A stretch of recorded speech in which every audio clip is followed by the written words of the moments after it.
Bonjour, bienvenue sur la chaîne Le Feu de la Vigne. Alors avant de vous laisser visionner cette vidéo où je fais un échange avec Arnaud Dumouche, vous verrez qu'au fur et à mesure de la vidéo, je vais placer des photos, des textes. Parce que je me suis rendu compte quand j'ai fait la vidéo avec Arnaud, il y a des moments où, par exemple, je vais parler du Shabbat et à un moment donné, j'ai complètement oublié, donc j'ai dit temple, parce que je n'avais pas le mot du Shabbat, j'hésitais entre les deux puisque j'étais en train de parler justement de Marie qui était pauvre à ce moment-là, et pour montrer que pour le Shabbat, que les personnes allaient tous les 2, 3 ans par rapport à leurs moyens.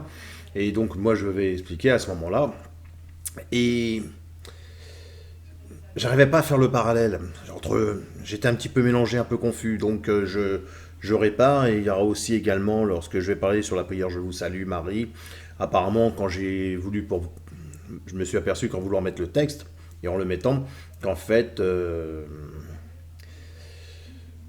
je l'ai mis en 2 points. Je vous salue Marie pleine de grâce, le Seigneur. Et c'est à un moment donné, elle bénit, au niveau des entrailles, tout ça, et que c'était apparemment Élisabeth qui le dit à Marie. Donc voilà, c'est des petites confusions que j'ai fait. hein.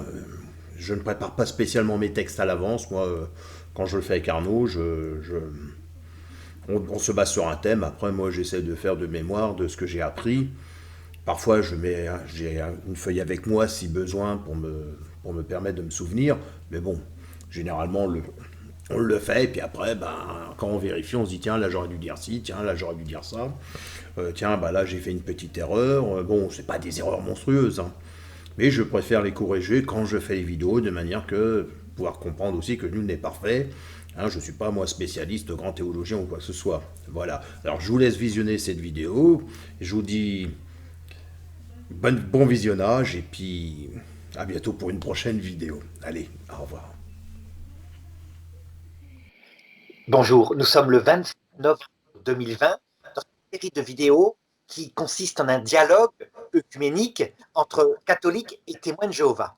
Et aujourd'hui, on aborde un thème qui est conséquence un petit peu de nos foi, comment dirais-je, diverses, à savoir, est-ce que Marie est la mère de Dieu?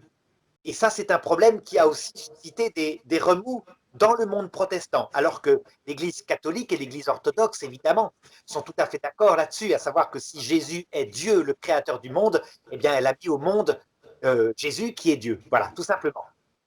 Donc, je te propose d'abord, je me présente, je m'appelle Arnaud Dumouche, je suis théologien catholique en Belgique, j'habite, et peut-être que tu veux te présenter, Luc?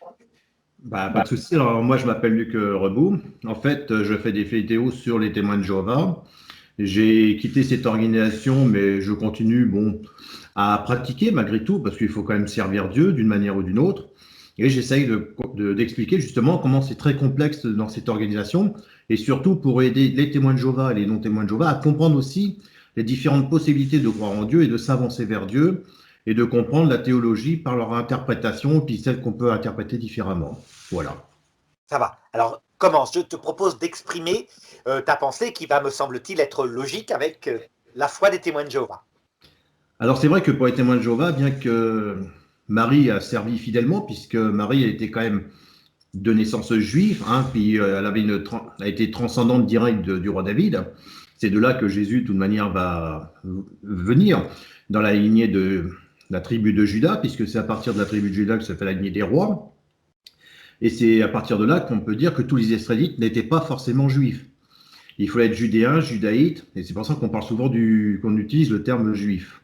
C'est ceux qui étaient à Jérusalem et qui pratiquaient. Donc, on sait que Marie, elle a été très favorisée par Dieu en raison de sa foi et de son attachement à lui.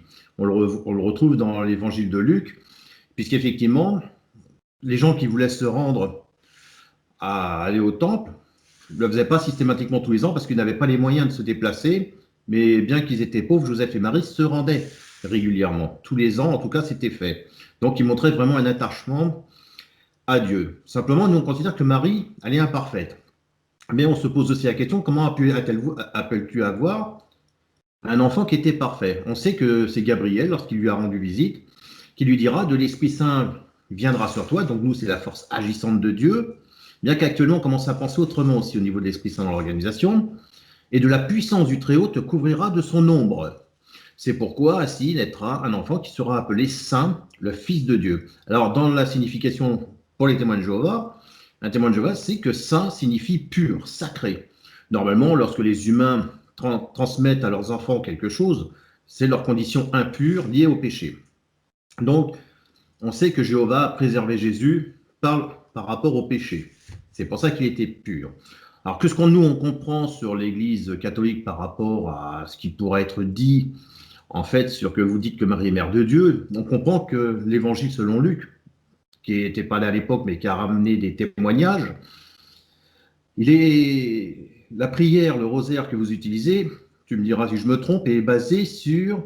Alors, je vous salue Marie, pleine de grâce, le Seigneur est avec vous, vous êtes bénie entre toutes les femmes, et Jésus, le fruit de vos entrailles, est béni. Pour nous, on pense que vous vous basez sur l'évangile de Luc, dans un premier temps, où tout simplement, c'est référence à Gabriel lorsqu'il vient rendre visite à Marie, et qui lui dit de ne pas avoir peur. Et il est difficile de retrouver les textes actuels. En tout cas, il est difficile parce qu'on reproche aux témoins de Jéhovah de modifier leur Bible, et toutes les Bibles, même celles des protestants, ont largement été apparemment modifiées, puisque si je me prends la Bible de Jérusalem de 1955, je ne sais pas si on la voit, il est parlé de combler. Tu vois, on ne dit plus pleine de grâce, mais elle dit quand même combler, c'est-à-dire c'est quand même un des plus hauts degrés. On voit qu'aujourd'hui, nous, on a utilisé le mot favorisé, et de plus en plus, même les protestants, apparemment, auraient retiré le côté pleine de grâce pour dire qu'elle a reçu juste une grâce, tout simplement.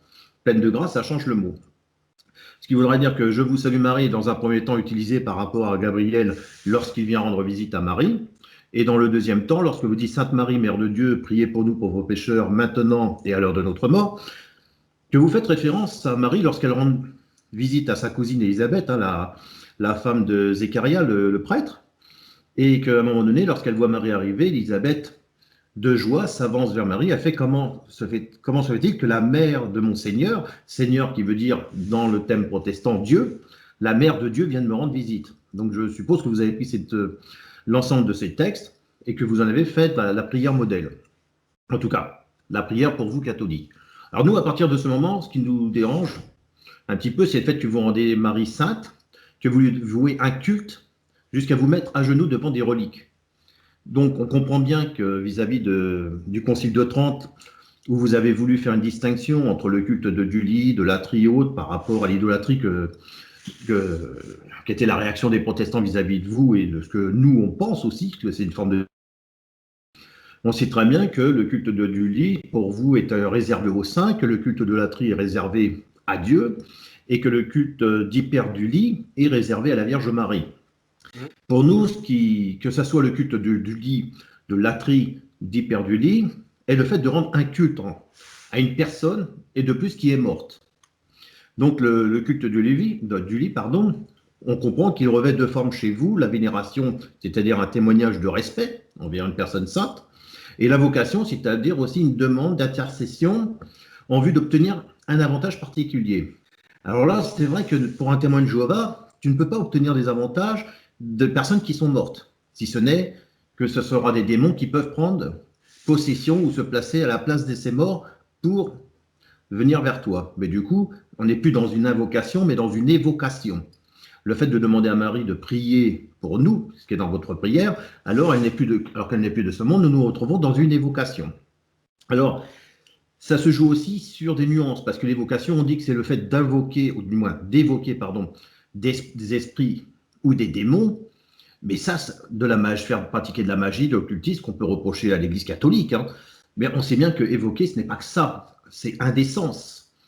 Et l'action d'invoquer, comme vous parlez, c'est invoquer, par exemple, le Saint-Esprit ou les saints, hein, entre autres la Vierge Marie. Alors, c'est vrai que moi, j'ai énormément étudié sur le catholicisme, parce que je pense que quand on est témoin de Jéhovah et qu'on veut vraiment apporter un message, et qu'on va faire du porte-à-porte, qu'on discute avec des personnes qui pratiquent d'autres théologies, ce qui est bien aussi, c'est avant tout, au lieu de nous penser amener la vérité, c'est de penser que la personne aussi a sa vérité par rapport à ses textes, et déjà comprendre ses textes. Donc, on fait référence à l'imagination quand on parle d'évoquer, puisque c'est la faculté de l'esprit d'évoquer quelque chose ou quelqu'un. Donc, on peut dire que le passé n'existe pas, l'instant présent n'existe pas, que le futur n'existe pas, que les souvenirs, ce sont que des sensations qui nous sensibilisent en tout cas notre tête d'esprit à un moment présent de cette époque. Alors c'est vrai que moi je ne m'inquiète pas pour mes souvenirs actuels ou ceux qui viendront puisqu'on n'est pas figé. Alors je mets quand même en garde, on va dire, l'importance de ne pas nous figer sur un sens du mot ou d'un mot qui serait pris à partie face à un texte lui-même ou face à une religion différente. Par exemple, nous, les témoins de Jéhovah, chaque année, nous commémorons la mort de Jésus. Nous utilisons le terme, désolé pour le chat, c'est du direct, nous commémorons. Et si on prend le mot commémorer, hein, ce qui est marqué d'une cérémonie, nous rappelons en fait, pour nous rappeler d'un souvenir, celui de Jésus, ben nous nous remémorons, nous remettons en mémoire, qui est quand même synonyme d'évoquer. On évoque quelqu'un quand on parle de l'apôtre Paul, on évoque quelqu'un quand on parle de Jésus, on évoque, et on n'évoque pas spécialement des démons. Donc, là-dessus, je pense qu'on pourra certainement être d'accord. Après, c'est la notion de répétition du rosaire en faveur de Marie, avec l'annonciation, la revisitation, etc. Personnellement, moi, en tant que témoin de Jéhovah, quand je l'étais, j'ai bien compris que le rosaire permet de se concentrer afin d'éviter de nous perdre dans nos pensées. Parce qu'effectivement, lorsqu'on peut parler à Jéhovah ou nous-mêmes parler, on peut à un moment donné nous rabâcher, c'est-à-dire parler et quelque part nous dire j'arrive pas à me concentrer parce que j'ai plein de problèmes qui me viennent, j'ai plein de pensées qui me viennent. Donc j'ai bien compris que le fait de faire de la récitation, ça permet de se concentrer sur le message que vous voulez porter. Mais ce qui peut gêner au niveau de l'organisation des témoins de Jéhovah, c'est qu'il semblerait que Marie ait une importance capitale pour aller vers Jésus, pour s'approcher de lui. Alors je me suis dit, est-ce qu'il faudrait pratiquer... Désolé, c'est mon chat qui fait des bêtises. Hein. Alors, est-ce que c'est vouloir dire que Jésus n'est pas assez grand pour nous amener seuls vers son Père, qu'il nous faudrait passer par d'autres personnes telles que Marie et pratiquer quelque part la mariologie pour cela? Alors, c'est vrai que ça incite à de nombreuses questions et il nous faut passer certainement par certaines voies. Alors, nous pensons que non, nous pensons que Jésus a laissé des Écritures et que Marie n'avait rien de particulier dans les affaires de Jésus. Qui d'ailleurs, est-ce qu'elle savait réellement les intentions de son fils? Puisque, rappelle-toi, à un moment donné, ils l'ont recherché et quand ses parents la virent, ils furent vraiment dans l'étonnement. Hein, et à un moment donné, Marie lui dit, ta mère, hein, pour reprendre le texte, c'était en Luc chapitre 2, verset 48, et sa mère lui dit, mon enfant, pourquoi tu agis de la sorte avec nous? Voici ton père et moi, nous te cherchions avec angoisse. Et le verset 49 leur dit, pourquoi me cherchiez-vous? Ne saviez-vous pas qu'il faut que je m'occupe des affaires de mon père? Et verset 50, important, mais ils ne comprirent pas ce qu'il leur disait. Donc on peut supposer que Marie ne savait plus ou ne se rappelait pas du tout pourquoi elle avait donné naissance à Jésus. Donc la question justement c'est, Marie a-t-elle autant d'importance que les catholiques en donnent? Voilà, moi j'ai terminé, je te laisse après expliquer. Alors d'abord, tu comprends bien que l'écriture toute seule, elle est difficile. Pourquoi? Parce qu'il n'y a pas les émoticônes. C'est-à-dire les émotions avec lesquelles Jésus a parlé.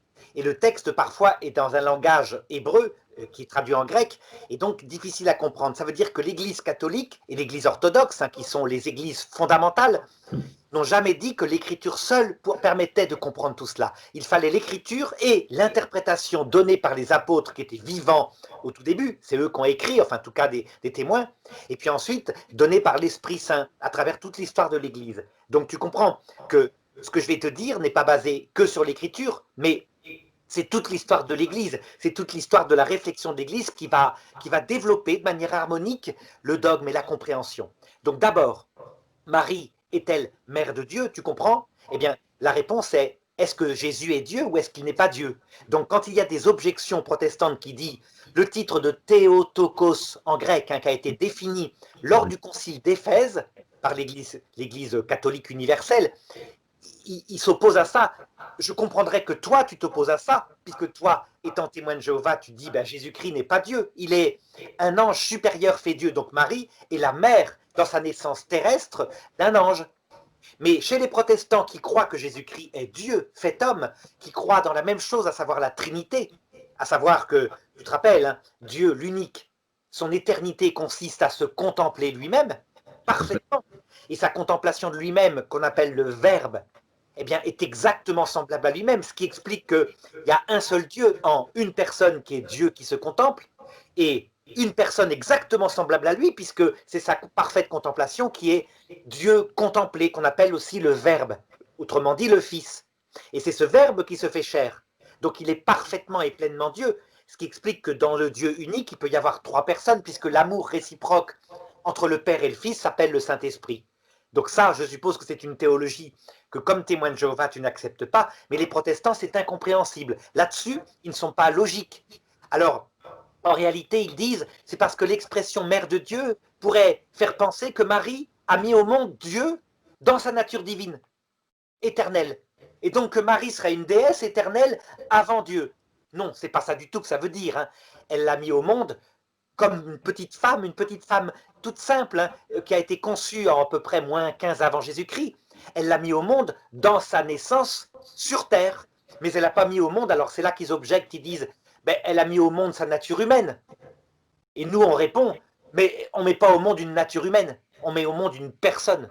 Et donc la personne de Jésus qui a 2 natures, absolument unies dans une union qui forme un seul être, hein, ce qu'on appelle l'union hypostatique, c'est ça qu'elle a mis au monde. C'est donc, elle a mis au monde la personne de Jésus, qui est la personne de Dieu qui s'est fait homme.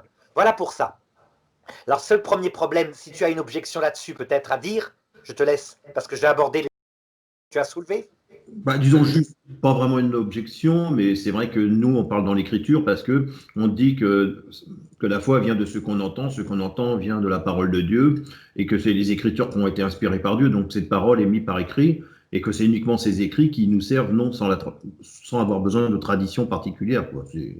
Ben, je pense que chez vous, vous avez non seulement une tradition, qui est celle donc donnée par l'interprétation des fondateurs des témoins de Jéhovah, mais vous avez aussi, comme chez nous, un magistère, qui est la tour de garde actuelle qui va, quand il y a un problème, trancher. Donc, voyez, je pense qu'au point de vue théologie fondamentale, c'est-à-dire le fonctionnement de la connaissance de la révélation, vous ressemblez beaucoup plus aux catholiques que les protestants qui prétendent, eux, n'avoir que l'écriture seule. Bah, juste pour, après je te laisse parler, juste entre guillemets, c'est que en fait, nous, pour l'instant, Dieu, en fait, Jésus n'est qu'un ange supérieur, hein, l'archange Michel, mais c'est vrai qu'à un moment donné, cet archange va devenir quelque part Dieu, puisque à un moment donné, dans le Charles Russell, lorsqu'il en parlait, lorsqu'il explique au niveau des âges, hein, qu'on avait déjà expliqué sur une des vidéos, c'est que quand Jésus parle à Nicodème, qui lui dit qu'il faut, tu sais, qu'il s'est posé la question, Nicodème, mais comment je peux renaître en revenant un enfant? Ce que Jésus essayait d'expliquer à Nicodème, et ce que les témoins de Jéhovah, en tout cas Charles Russell expliquait, c'est qu'il faut renaître de nouveau, c'est-à-dire que la manière dont Jésus est venu, c'est-à-dire en tant que pour nous archange, et qu'il est venu dans le corps humain de Marie pour devenir un être, et qu'il a fallu qu'il grandisse avant de pouvoir exécuter servir son Père, c'est exactement ce que l'homme va avoir lorsqu'il va retourner dans le monde nouveau, c'est-à-dire ceux qui vont mourir vont utiliser ce même processus, c'est-à-dire qu'ils vont partir il y aura tout un ensemble de degrés, de phases pour pouvoir atteindre la divinité. C'est-à-dire que Jésus va devenir l'égal de Dieu dans sa divinité. Donc, quelque part, on peut dire que vous considérez comme Dieu, et nous, on le considérera beaucoup plus tard. Ce que disait Charles Russell, quoi. Voilà. Alors là, tu vois, on voit bien qu'il y a un développement de votre dogme que nous, on ne va pas partager du tout. On ne deviendra jamais Dieu. On l'est ou on ne l'est pas. Par contre, on deviendra uni à Dieu comme dans un mariage d'amour. C'est une analogie, c'est une métaphore, hein, parce que Dieu n'a pas de corps. Mais c'est comme si notre âme était unie à Dieu au point qu'il devient... voilà. De ce qui se passe, il faut regarder un mariage d'amour. C'est ça. Donc, peu importe, c'est pour te dire, il y a chez vous un développement du dogme. Il faut vraiment être pas logique pour croire qu'on pourrait se passer de tradition. Seul l'archange, hein, parce qu'après, les humains, eux, il y aurait 144 000. Nous, ceux qui resteront sur Terre, resteront des humains. Seul l'archange, c'est-à-dire voilà. Michael, va atteindre cette nature divine. Hein. Ah bon, très bien. Dans un premier temps, seul l'archange. Après, il y aura les 144 000 qu'il va falloir, puisqu'ils auront une immortalité. On ne parlera plus d'éternité, mais bon, là, je te laisse continuer. Tout à fait. Alors, pour la suite, regarde. Marie, je te l'ai dit, c'est donc une petite personne humaine, toute humble. Vraiment, pas plus que ça. Et tu as raison de soulever qu'elle a appris petit à petit. Qu'est-ce qui nous permet de dire, nous, catholiques, et les orthodoxes suivent en partie, qu'elle est dès le départ immaculée conception, ça veut dire qu'elle a la même grâce qu'Ève? Eh bien, c'est pareil, c'est un développement du dogme. Parce qu'il se passe à la croix une alliance entre Dieu et l'homme qui ressemble encore une fois à un mariage. Or, pour qu'il y ait un mariage, il faut que le mari, à savoir le Christ, donne son consentement à l'humanité. Mais si la femme, à savoir la Vierge Marie qui nous représente, puisque nous n'étions pas là, ben, au courant de rien, son consentement n'est pas valide. Donc il faut qu'il y ait une personne qui représente l'humanité et qui soit au courant de ce qui est en jeu. Alors comment est-ce que Marie, petite personne humaine, a été au courant? Ben, c'est simple, elle avait la grâce dès le départ. Donc le Christ lui avait donné en prévision de ce qu'il ferait 50 ans plus tard à la croix. Et deuxièmement, elle entendait son enseignement, elle le recevait en plénitude parfaitement, et donc elle comprenait, elle a compris ce qui se passait à la croix, elle savait que le Christ allait ressusciter 3 jours plus tard, puisqu'il l'avait dit, et elle n'avait absolument aucune difficulté pour le croire, donc elle ne s'est même pas rendue au tombeau, elle savait qu'il ne serait pas là. Sans doute c'est comme ça qu'on l'interprète, mais tu vois, on tire la logique des faits, et donc à la croix, elle a répondu intérieurement pour nous, oui à Dieu, et voilà. Alors, la suite de l'histoire, tu dis, elle est morte. Et donc, elle ne peut pas, comment dirais-je, on ne peut pas l'évoquer puisque, forcément, chez les témoins de Jéhovah, les morts, étant donné que leur âme, c'est leur sang, les morts ne sont pas vivants. Et ce sera la résurrection qui seront vivants. Premièrement, nous, comme catholiques, nous ne croyons pas que l'âme, c'est le sang. Nous croyons que l'âme, elle est spirituelle. Et là, pour le coup, il y a un texte de l'Écriture qui s'oppose frontalement à ce que croient les témoins de Jéhovah. Tu te rappelles peut-être, hein, c'est quand, à un moment donné, des gens qui sont un petit peu comme les témoins de Jéhovah de l'époque, qui s'appellent les Sadducéens, viennent trouver Jésus pour lui dire de la vie après la mort, de la résurrection, c'est ridicule. La preuve, regarde, un homme a eu une femme, puis une deuxième, puis une troisième. De qui sera-t-il la femme de l'autre côté? Et Jésus leur répond très précisément, il leur dit, quant à Dieu, quand il se présente, c'est en Matthieu chapitre 22, 31, de qui dit-il qu'il est le Dieu? Il est le Dieu d'Abraham, d'Isaac et de Jacob. Eh bien, il n'est pas le Dieu des morts, il est le Dieu des vivants. Et donc il leur dit, vous êtes totalement dans l'erreur, vous ne connaissez ni les Écritures, ni la puissance de Dieu.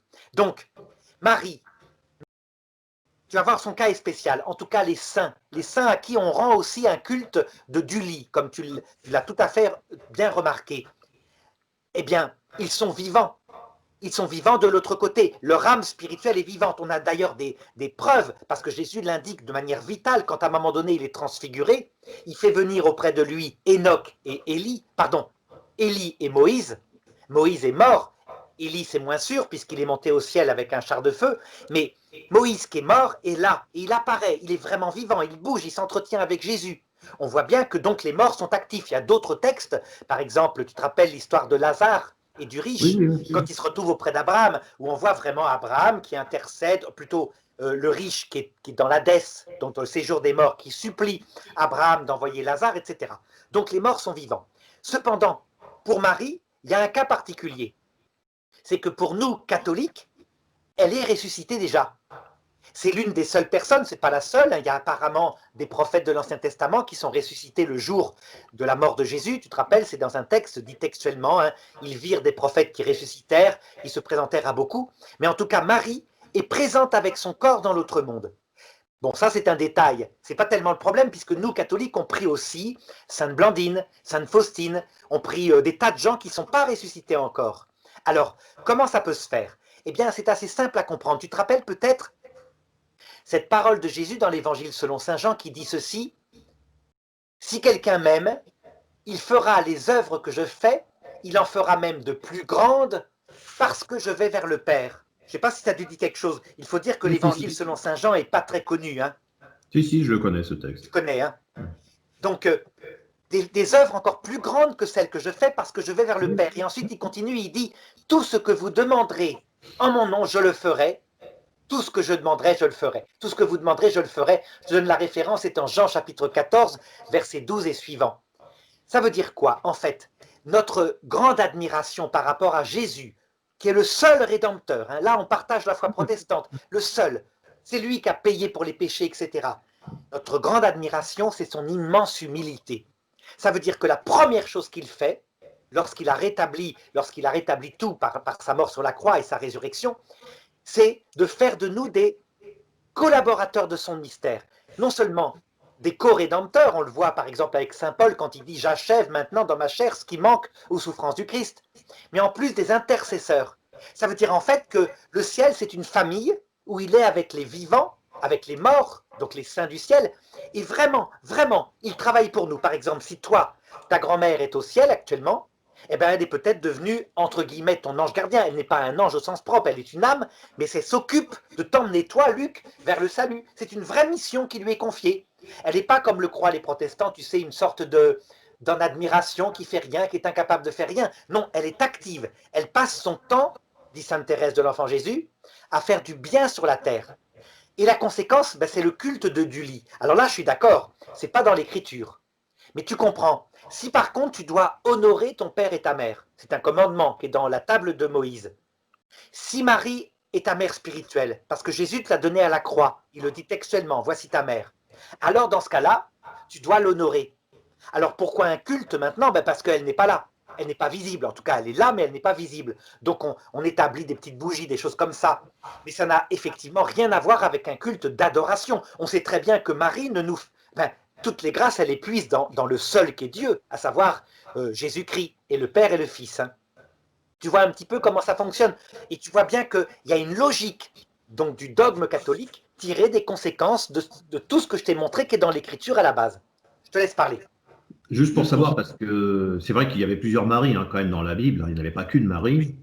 Et pour nous, parce que vous dites qu'elle est sainte, que c'est la Vierge, Marie, alors que pour nous, elle était plus vierge, puisqu'à partir d'un moment donné, elle a eu d'autres enfants avec son mari qui était Joseph. Donc on en parle dans Marc 6,3, on en parle dans d'autres passages, puisque même Jésus, à un moment donné, quand ils disent ta mère, il fait qui est ma mère? Et tu sais qu'à un moment donné, on a même l'impression que sa mère n'existe pas, que c'est tous ceux qui veulent le servir, qui sont ses frères et sœurs. Alors prenons justement ce texte-là. On n'a pas le smiley. Qui est ma mère? Qui est mon frère? Qui est ma sœur? Celui qui fait la volonté de mon Père qui est dans les cieux. Oui. Mais le problème, c'est que tu as deux interprétations. Tu as ceux qui disent, ben ouais, cette bonne femme, elle n'est pas ma mère, mais vous le serez mieux si vous faites ma volonté. Ou autre interprétation, pourquoi est-ce qu'elle a été choisie pour être ma mère physique? Parce qu'elle a fait toujours la volonté de mon Père. Toujours. Et tu vois, à ce moment-là, c'est le plus grand des compliments. Et comme toujours, ben, chacun, quand on n'a que le texte, fait ce qu'il veut. Parce qu'ils disent quand même à un moment donné, n'est-ce pas le charpentier, le fils de Marie et le frère de Jacques, par exemple, le frère de Joseph, de Judas, de Simon. Le problème, c'est que Jacques, José, Simon, il y a aussi Salomé, qui sont les frères et sœurs de Jésus, ont le nom de leur mère qui est cité dans l'Écriture. En tout cas, c'est les mêmes enfants. C'est une certaine Marie, femme de Clopas, qui est textuellement, quand on voit le texte, elle était au pied de la croix d'ailleurs, elle était là, et elle est présentée comme la sœur de Marie. La sœur de Marie qui s'appellerait Marie, c'est embêtant. Ça veut dire que c'est sa cousine. Tu vois bien, le mot sœur, on ne va pas quand même donner à ces deux enfants le même prénom. Voilà. Effectivement, nous aurions du tout ce frère, cousine, sœur. Absolument. Et comme cette cousine, cette sœur de Marie, a des enfants qui s'appellent José, etc., Salomé, qui portent le même prénom, eh bien l'Église catholique, elle a dit, c'est très simple, ce sont les cousins issus de Germain, de Jésus, tout simplement pour la raison suivante. Et c'est vrai que jamais, jamais, dans l'Écriture, Marie est désignée comme étant la mère de José, Salomé, etc. Mais toujours comme étant, José et Salomé sont les frères de Jésus. Donc voilà, encore une fois, l'imprécision de l'Écriture permet d'avoir plusieurs interprétations. Et évidemment, les protestants qui veulent abaisser Marie disent, ben voyez, les catholiques sont ridicules, ils l'appellent la Vierge Marie. Et les catholiques et les orthodoxes disent, nous on s'appuie sur la tradition du début qu'on avait, puisque effectivement, quand il a fondé son église, Marie était vivante, pour dire, non, elle n'a pas eu d'autres enfants, elle est vierge, et on l'a toujours pensé. Voilà un petit peu comment ça fonctionne. Mais apparemment, pour vous, la résurrection de Jésus n'a pas été, on va dire, manifestée réellement, elle est dans le cœur des hommes. En fait, quand il a ressuscité, dans le cœur de tous les catholiques, mais il n'est pas revenu directement. Ce que j'ai entendu par une personne qui connaît un prêtre, quoi. Donc j'étais un peu étonné. Ah non, non, ce prêtre a dit une bêtise. Jésus est apparu, il a même manifesté son corps. Tu te rappelles, il était là, il a dit « touchez-moi, je ne suis pas un fantôme », parce qu'il pouvait croire qu'il était un fantôme. Regardez, un fantôme n'a pas d'os comme j'en ai. Avez-vous du poisson? Il leur a fait cuire, ils l'ont mangé. Oui, donc, oui, en fait, tout à fait. En réalité... Ce qui était même intéressant dans ce passage-là, comme tu dis, pour le poisson, c'est qu'il avait déjà préparé, on va dire, un barbecue avec du poisson. Oui. Il voit venir apporter du poisson alors qu'il a déjà fait frire du poisson. Comment se fait-il qu'il avait déjà fait frire? Comment il les attendait? Je trouve que là, franchement, c'était merveilleux, quoi. Voilà, c'est factuel. Alors, je vais t'expliquer pourquoi certains prêtres, depuis les années 60, souvent c'est des prêtres... Là, c'est un jeune, hein. Alors, les jeunes, c'est plus embêtant. C'est un moine bénédictin de Paris, je crois, un truc comme ça qu'il est. Bah, lui, il devrait être sorti de la crise de déconstruction qu'il y a eu dans les années 60. Ben, simplement parce qu'il y a d'autres textes où Saint Paul dit le corps ressuscité est un corps spirituel. Mais l'interprétation, puisque tu as Jésus qui montre son corps charnel, et le fait qu'il passe dans une pièce, non pas sous la porte, hein, ça c'est pour s'amuser, mais il passe à travers les murs, ça indique que ce corps a des propriétés nouvelles. En réalité, il a les deux. Ça veut dire que c'est son vrai corps sorti du tombeau, palpable, qui a des propriétés spirituelles. Ça veut dire qu'il obéit complètement à sa volonté et donc il peut passer à travers les murs. Il n'a pas besoin de manger, mais il peut manger s'il le veut. Donc voilà, la foi catholique, c'est un vrai corps palpable, physique. Donc nous serons dans le paradis avec un vrai corps palpable physique, mais qui obéira à notre esprit. Ça veut dire que par exemple, Luc, on ira ensemble si tu veux, on ira voir par exemple, je sais pas, sur une autre planète, et on se retrouve aussitôt là-bas. Alors, on va plus qu'à la vitesse de la lumière, ça serait très lent, vu l'immensité de l'univers créé qui nous attend dans l'autre monde, tout simplement parce qu'on est porté aussi par la puissance de Dieu qui peut nous faire nous déplacer à la vitesse de la pensée. Tu comprends? Donc c'est des propriétés miraculeuses. Et pourtant, c'est notre vrai corps matériel, mais Dieu fait ce qu'il veut. Ça rejoint presque ce que vous dites dans le catholicisme, le bouddhisme, hein, avec la corde d'argent qui s'étire, l'aura, à la place de l'âme, c'est l'aura, qui peut voyager et revenir en son centre avec un corps, non pas esprit, mais immatériel, quoi. Alors attention, le corps actuel des morts, le corps actuel des morts, parce que nous croyons que les morts sont vivants, donc leur âme, qui voit, qui entend, ce corps-là n'est pas encore leur corps ressuscité. Parce que certains prêtres ont été dit, regardez les NDE, on voit bien qu'ils ont un corps qui passe à travers les murs, donc ça y est, ils sont ressuscités. Non, non, non, non, non, non. Jésus a bien montré, touchez-moi, j'ai des os, etc. Bon, voilà. Ça veut dire que pour le moment, les morts sont vivants avec un corps psychique que saint Thomas d'Aquin ne connaît pas, mais que les NDE, les expériences proches de la mort, manifestent, à savoir, eh ben, notre corps physique produit, comme le pensaient les Égyptiens anciens, une sorte de fantôme avec notre esprit, et c'est comme ça qu'on attend la résurrection dans l'autre monde. Alors, il y avait un autre problème que tu voulais aborder, le problème du rosaire. Le rosaire. Pour moi, c'est pas un problème. Après, c'est juste d'en comprendre un petit peu plus votre fonctionnement là-dessus, parce que moi. Tout à fait.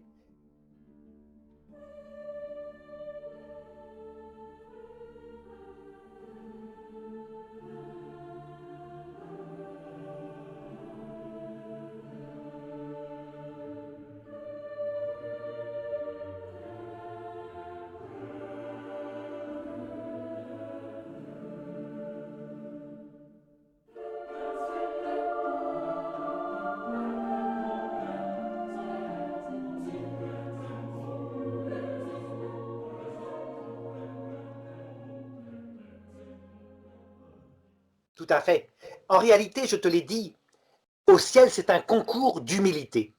Et donc la personne la plus grande du ciel, non seulement par sa nature, mais par son humilité, c'est Dieu. Dieu est infiniment humble, il l'a montré à la croix en mourant. Hein. Donc c'est une chose absolument incroyable, que d'ailleurs qui a tellement choqué certains catholiques que saint Thomas d'Aquin le nie. Il dit non, Dieu ne peut pas être humble quand même. Ben si, on se rend compte que si. Dans la Trinité, il y a des relations intimes qui fait que le Père dit au Fils, je te mets en avant. Et le Fils dit, le Père est plus grand que moi. En fait, chaque personne met l'autre en avant en disant, je ne suis que par toi.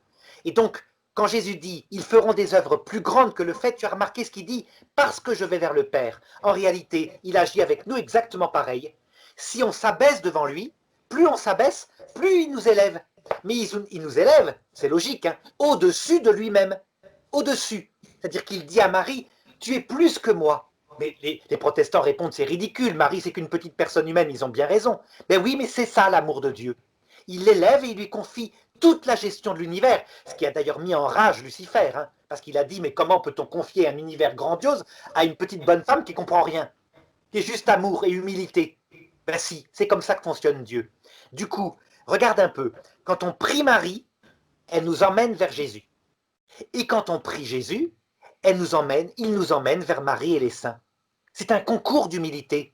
C'est ça qui est fantastique. C'est-à-dire que chacun au ciel met l'autre en avant. Si bien que quand on arrivera au ciel, la reine des anges, Marie, ben la première chose qu'elle fera, c'est de nous confier des missions qu'elle ne fera pas elle-même. Elle te dira à toi, par exemple, de t'occuper de tes enfants pour qu'ils aillent un jour au paradis. C'est fantastique. Là, vous la considérez comme la reine du ciel, quoi. Alors c'est la reine du ciel et les protestants répondent, mais comment ça? C'est un nom d'idole dans l'Ancien Testament. La reine du ciel, c'est une idole païenne. Ben oui, mais c'est pas le Ouais, même c'est ça. sens, hein. C'est ce que pensent aussi les témoins de Jéhovah, hein. Voilà. Le sens là, c'est tout à fait différent. C'est le sens qui signifie la reine du cœur de Dieu. Et là, pour le coup, on a un texte qui le prouve. Tu te rappelles peut-être la prophétie d'Isaïe qui est réalisée dans l'Apocalypse. Là, non, je l'ai pas de tête. Mais... Je vais te la donner. Alors attends, je cherche dans ma Bible, j'ouvre ma Bible tout de suite, hein, ma Bible numérique. Voilà. Et je le trouve instantanément, c'est ça qui est pratique. Apocalypse chapitre 1, verset 6. Louange à toi Jésus, tu as fait de nous, pour notre Dieu et Père, des rois et des prêtres. Oui. Des rois et des prêtres. Ou alors certains traduisent un royaume de prêtres. Ça veut dire que on est le roi tous du cœur de Dieu, un peu comme on pourrait dire ton enfant et c'est le petit roi de ton cœur, tu vois. C'est-à-dire que tout ce qu'il te demande, tu le fais s'il est bien obéissant. Et puis des prêtres, ça veut dire des intercesseurs et des médiateurs. Donc le sacerdoce des anciens juifs est réalisé spirituellement.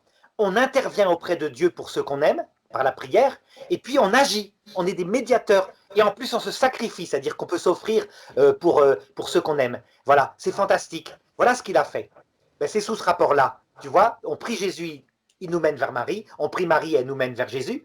Mais Jésus nous mène aussi vers nos papas, nos mamans du ciel, tous ceux qu'on aime, les saints du ciel, une véritable famille, quoi. Voilà comment fonctionne la foi catholique et la foi orthodoxe, hein. Les orthodoxes ont le même titre, ils appellent Marie la reine du ciel, la reine du cœur de Dieu.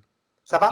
Ce qui veut dire qu'à peu près, ce que j'en comprends au niveau de la synthèse, c'est que ce qui te différencie d'un témoin de Jéhovah, c'est que vous utilisez, par exemple, par rapport à... Alors, tu me diras si je me trompe, vous utilisez souvent, par rapport à ça, les livres Maccabées que nous, on n'utilise pas du tout. Puisque Oui. ni les protestants, ni moi, ni nous, on a supprimé tous ces ouvrages. Alors les Et protestants, ils le ont fait- refusé. Tu sais pourquoi? Parce que dedans, en plus, il y a le purgatoire. Oui, mais c'est ça, c'est ça. Les C'est sur le protestants, passage-là que je pensais, où voilà. justement, on s'est dit pourquoi il y a eu autant de morts et tout, il faut faire des prières pour la session de ces morts, tout ça, parce que bon, il y avait des bijoux, des trucs cachés.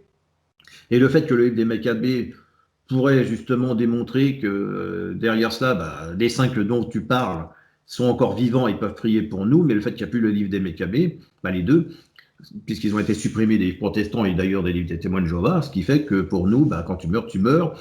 Et même si on est à venir à dire que Jésus va être venu est descendu dans les enfers, parler à Abraham et tout, ça reste symbolique et pas réel pour nous, si tu veux. Tu vois. Voilà.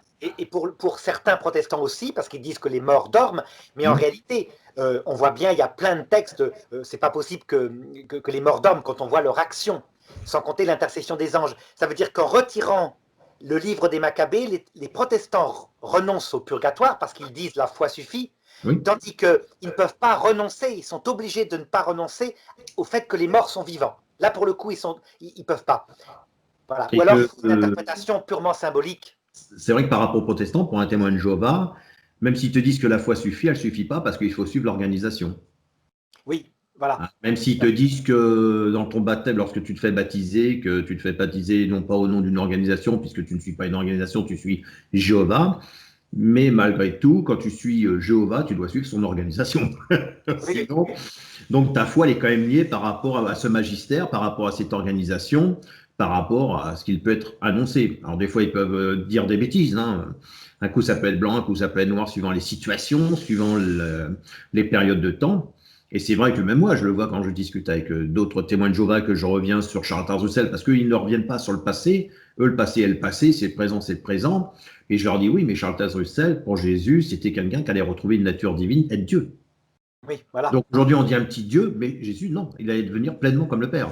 Oui, Sauf rends-moi la que, bon, gloire que j'avais auprès de toi. voilà, dans le monde nouveau, tu vois, quand je leur dis que tout le monde sera sauvé dans le monde nouveau, c'est pas possible. Non, comme je leur dis, tout le monde se verra le droit à une chance. Pourquoi Dieu devrait éliminer tout de suite les gens, puis après terminer? Et oui, Et je pense que...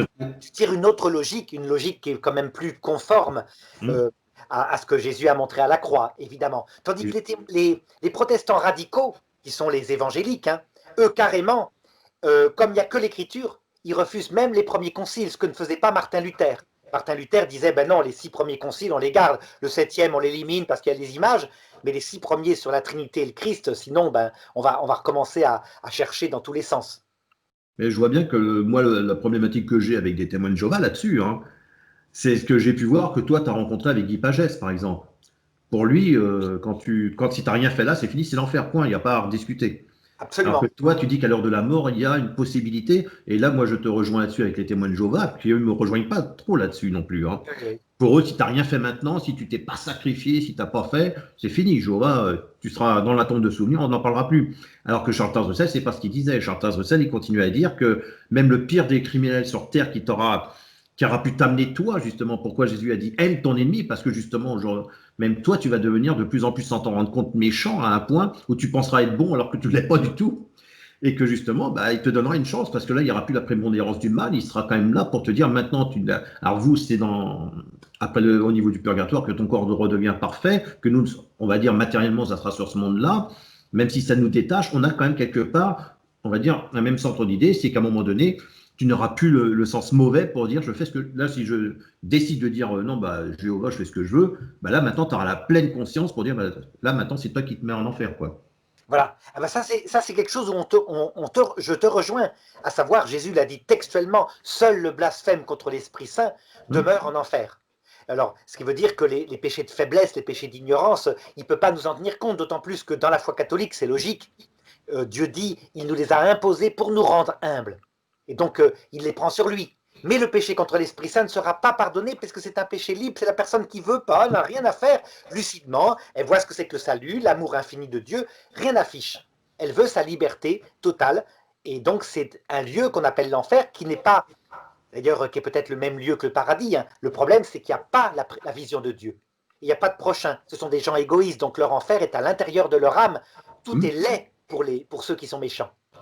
Et j'ai vraiment conscience quand tu as parlé du purgatoire, parce que c'est vrai que bon, je suis d'accord que aujourd'hui on n'est plus dans le latin, on parle français, mais il est vrai que comme il y a quelques mots qui doivent rester quand même à tenir compte, parce que moi pendant des années j'ai discuté avec des personnes, même après 20 ans de catholicisme, me disent purgatoire c'est l'enfer. Je leur disais non, purgatoire ça veut dire purifier, et en tant que témoin de Jéhovah, moi je le ressentais comme ça veut dire purifier dans un lieu, mais c'est pas le lieu qui me purifie, c'est moi qui vais me purifier. Ah non, non, non, non, non, c'est fini, t'es en enfer, t'es au purgatoire. J'ai fait non, le purgatoire, c'est pas un enfer, c'est toi qui te purifies dans un lieu puisque tu es déjà prévu pour Nous sommes actuellement dans un purgatoire.